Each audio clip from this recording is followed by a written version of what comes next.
Thank you, Damian. Florida women's tennis is back on the court for the second day in a row. The Gators are just about finished playing the UCF Knights, and WUFT Sports' Stephanie Jones joins us now with a look at what's coming up next. Thanks, Emily and Bailey.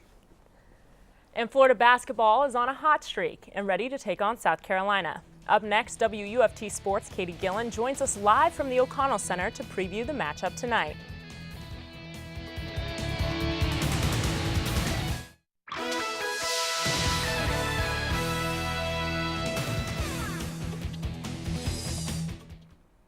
Welcome back. I'm Stephanie Jones coming at you with the latest in sports.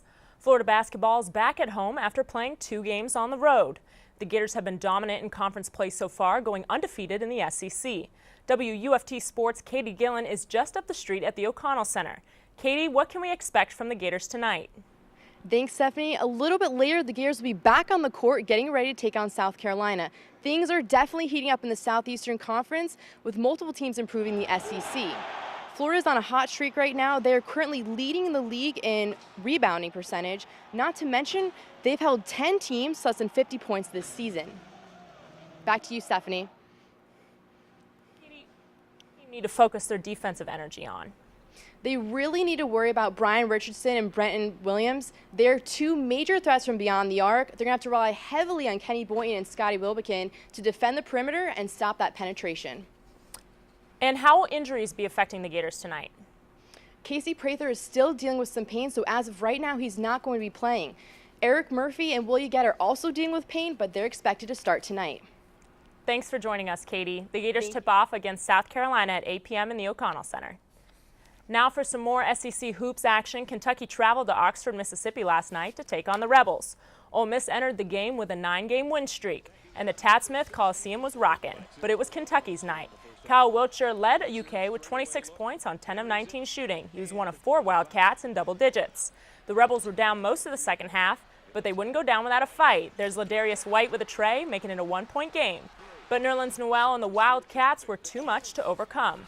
Noel, who leads the SEC in blocks per game, had 12 in this one, but only 2 points on the offensive end. Kentucky tops the Rebels 87-74. And for tonight's SEC games, Auburn hits the road to Georgia to play the Bulldogs at 7 p.m. Mizzou will head to Baton Rouge to take on LSU at 8 p.m., and Texas A&M will face off against Mississippi State at 9 p.m. The Gator women's tennis team has just about finished up their match against UCF at the Ring Tennis Complex. Florida is the #1 team in all the land after winning back-to-back national championships the past 2 seasons. They came into today's action after beating USF 7-0 yesterday afternoon. Doubles teams Sophie Oyen and Caroline Hitamana, as well as Alex Cercone and Brianna Morgan, won their matches to score the first team points for the Gators. And it looks like they'll sweep again as they finish up. A federal court judge ruled yesterday that college athletes are eligible for a portion of the revenue the NCAA receives from all TV broadcasts. Former UCLA athlete Ed O'Bannon leads the antitrust lawsuit for all Division I football and men's basketball players against the NCAA. Currently, student athletes are not recognized as employees and therefore are not allowed to organize into unions. O'Bannon wants to change that through class action. The ruling is a huge step for O'Bannon's case, and the judge sets a new hearing to decide whether to certify the class.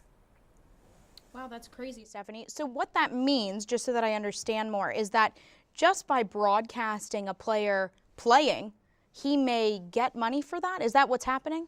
Basically, what's happening is that they want to continue with the lawsuit, and they're adding that on to the lawsuit. So it hasn't been decided yet, and this lawsuit is for all Division I men's football and men's basketball players. So if O'Bannon does end up winning his lawsuit against the NCAA, then all of the players in those 2 sports could be eligible for compensation for appearing on live TV, as well as all of the rebroadcasts. Wow, making money. That could be some big changes for the NCAA and for college athletes. Definitely. Thank you, Stephanie. We've got more news after the break. Stay with us.